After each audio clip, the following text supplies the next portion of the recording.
Hey guys, welcome to ScissorhandsPodcast, where we'll be talking about barbering, business, and life stories. My name is Benny. And my name is Sharona.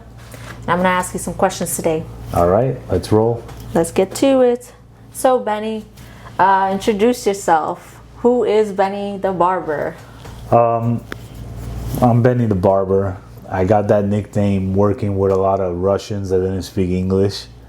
So when people used to come in, they're like, I'm looking for Benny the Barber, and they would scream across the room, hey, it's Benny the Barber, like that, you know? So that name stuck to me because everybody in the barbershop will make fun of me because of the boss's accent. And, I'm just a barber cutting hair for almost 20 years. And that nickname stuck with me because I like it short and simple. So that's Benny the Barber. It's very nice. Did you get any other names besides Benny the Barber? I got nicknames in other barbershops. So I worked with a lot of Dominicans in the Yonkers in the Bronx, and they called me Benny Blanco because I was not Hispanic. So that nickname, it was a cool nickname, but if you watch Benny Blanco, it was not a Benny Blanco from the Bronx. Yeah, it was not a good nickname because I'm not a cocaine addict or a cocaine dealer, But it was cool to get different nicknames, it just showed that people in the barbershop appreciated you. Yeah. Benny is a really nice name. So Yeah. it's catchy. It is catchy. That's why I just said I'm Benny the Barber. That's it. Benny the Barber sounds clean and nice. So how did you first become interested in cutting hair? What brought it to your attention? Well, as every barber, we learn to shadow a master barber and learn what their tricks are and what their ways of working. So I was just sweeping hair after school. I would go to the barbershop to work to get a couple dollars sweeping up the hair. And honestly, I saw how these group of guys were cutting hair, these group of old men, my grandfather's friends, they were laughing and cutting hair. And I really fell in love with the craft because I saw the passion in their eyes. And I was like, wow, so, there is something that you could do in your life that you don't have to consider it work. So you consider it just another day. So I fell in love with the passion as they fell in love with the passion. And I told my grandfather, hey, can you talk to your friend, or can we find a person that's willing to teach me, we'll pay for it. And my grandfather went out of his way and helped me to find a barbershop, to help me learn, to shadow.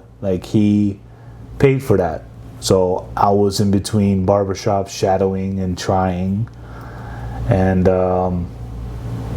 it all started from sweeping hair in a barbershop that my grandfather's friends owned. And it made me fall in love with the craft, honestly. Your grandfather sounds like a really good man. He was. To establish you, to put you in a barbershop where he knew exactly. He had some people that could help you, bring up a passion in you. Exactly. He motivated me to do it. He's like, if you love something, he told me, do it and go for it. And honestly, I did. And fast forward many years later, I'm here today, loving it every day because I get to meet different people every day, see different hairstyles, meet different people. It's an amazing job. I won't lie to you at all. This is an amazing job for me. I'm happy every day going to work. I think that you have to have a very skilled set of eyes in order to see what kind of haircuts you can give to each of your clients, and especially have a one-on-one connection. There's so many people that are coming in and out, and everybody is so different, so it's a lot. Yeah, it's true. I'm not gonna doubt it. It's true. Takes a lot out of you. Yeah. And do you remember the first haircut that you ever gave to somebody? Was it? I remember you told me that your grandpa was the very first person that you gave a haircut to, but professionally, in a professional environment, who was? So when I was working in Yonkers, right, it was It was a Russian guy that my grandfather knew, right? It was basically his tenant, like, and he had a barber shop. And he told his tenant, I'm not gonna mention names, hey, you know, my grandson's learning to be a barber. He knows how to be around it, you know.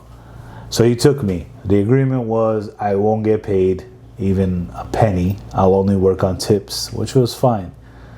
So you were pretty young too. How old were you? I was 17 at the time. Yeah. 17, 18. So this was like after school. So you weren't allowed to get paid on the books anyway. No. So that's why we would consider child labor. Yeah, but back in the day, everything was cash. But we'll get into that in another time. Yeah. But long story short, I worked for this guy. It was not a big barbershop. I don't really remember. Sorry about that, guys. It's just our alarm going off. I don't really remember if the barbershop had 3 chairs or 4 chairs. So basically, we were a 4 barbershop or 3 barbershop chair, and there was not that many barbers working there. So it was him and another consistent guy and me, right? Mm-hmm. So when those guys were busy and there was a lot of clients, I saw an opportunity. So I was always like telling my boss, like, hey, dude, come on, let me do it. Let me do it. Hey, come on, let me do it. And, you know, I kind of took a big bite, and I screwed up this guy's hair terribly, because this was like the first skin fade, and it looked easy to do it. And I'm just sitting there with the machine, and mind you, back in the day, the machines were not wireless like this. They were with the wire. It was with the wire, yeah. And I'm sitting there with the freaking cord in my hand, with the machine in my hand, sorry. And I'm like, all right, you got this. And it was not like back in the day where, you know, there was YouTube, but there was no YouTube like you could have nowadays, so I could just hold the phone and do it. Yeah. You know, I had to remember all the steps. And honestly, I feel like the fear took over me, and it made me forget everything. And I messed this guy's haircut up so bad. Oh, I mean, he was fully aware that I was a student. He was fully aware that he just had to tip and not pay for it because I was a student. But that haircut was so bad. I still remember that guy's face till this day. Honestly, it was terrible. Terrible. It sounds really bad the way you say it. And with the haircut that you give him, you're saying that it is bad. Did he even hesitate to give you a tip or something? Oh no, he didn't tip me at all. He got fixed by my boss at the time, and looked at me and left. But again, you know, like, he was aware I was a student. He was aware of the mishap, you know what I mean? Yeah. So, some people they come in and they think that, okay, he's a student, can't be that bad, right? Let me save a couple of bucks. Yeah. They go in, they don't really know what level you're in, and it happens. Exactly. Yeah, wow. I mean, it takes a lot of guts to actually say, hey, like, to pump yourself to that point and say, I got it. So it is. I give you a lot of props for that, because a lot of people, they would just be like, okay, stand right there, get the machines in their hand, and they're like super nervous, you know. They're like, I can't do this, and they look at the owner and they're like, you could take over, and the other guy usually runs away. I was super nervous, but I had to fight my fear, because in order for you to learn, you got to fight your fear. Yeah. And honestly, it was just a terrible haircut, honestly. Do you think that for the second person that you had, how do you think the second person felt? Was the haircut easier? I mean, going to cut someone to do a skin fade for the very first haircut, it sounds really tough. Usually people don't get to that step. No. So after that day, I made sure to never take a skin fade. And I always ask, like, hey, what do you want to do? 3 on the sides, no problem. You know, it's not because I was scared. It was just I didn't have courage at the time, because the owner was a little bit, you know, like, on my ass, you know. I mean, coming from a barbershop owner, I'm pretty sure you are now like that too, because you are more experienced. It is hard to also allow somebody to work under your belt and say, hey, like, to kind of vouch for you. You have to really, really be able to have like trust and know that this person will not let you down and will come forward. Yeah. And just do it and get better. you're not wrong. You're absolutely right. Yeah. And when did you realizing that barbering can actually become a career for you? How old were you? I was like 18 at the time, between 17 to 19, you know. As I started getting better, the owner of that barbershop, I said, hey, I want to get paid already. I'm getting better. I'm pumping out good haircuts, you know. Basically,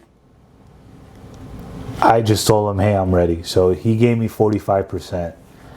And, you know, I just felt like, okay, you know, 45%, it is what it is. I get it. I'm a student. But I just noticed it as a career when I was working with him and I was working in another barbershop in the Bronx at 50%. And I started seeing how much money I made. And, you know, at the time, being young, making the money that I was making, driving my grandfather's old Mercedes that was a retired taxi, right? Yeah. You know, it gave me a lot of responsibility and a lot of motivation to keep learning and keep pushing and keep getting better. And eventually, you know, as I started working in better barbershops, I was making more money and I realized, okay, I can make this into a career. I could survive off of this, you know? And that's how just started making money and realizing, okay, we could do this as a living. It sounds like you made pretty decent money in order to say that, hey, I'm going to do this long term. When you started doing this, money sounds good. How was it with the time management? Because money is great, but you have to dedicate so much time. So after... I'm sorry to cut you off. As you get older in age, you see that you have you're giving up most of your time in life to actually go and sit at a barbershop to cut other people's hair. How did that make you feel? Honestly, it didn't make me feel any type of way because, you know, after school, I would drive over to the Bronx or drive over to Whitestone, and I would sit there from after school to like 9 p.m., right? And honestly, when it wasn't busy, I was in my books learning, you know, cutting hair and learning to finish high school. But it actually molded me to be better because I didn't have that many friends, honestly. And the people I worked with were my friends. The clients were my friends, you know? So it didn't really affect me any type of way. Like, I didn't feel like my childhood was like gone. I felt like it made me a better man today, you know? Not hanging out with kids my age. I was always around people 20 plus, 25 plus, you know? So it really didn't really affect me. I was actually happy that I had something to do after school, you know? Yeah, they keep your brain occupied. Exactly. And the weekends I was there. So it's like basically I never had a day off. Yeah. You didn't get exhausted?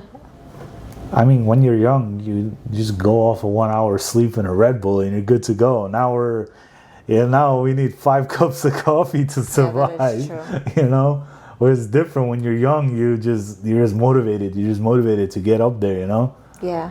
So the hustle, the ambition, right? Exactly. To get better, to get good. And Exactly. yeah, to achieve all this. Yeah. Not easy. All right, guys. So this is the end for now. And we'll catch you on the next time. See you guys.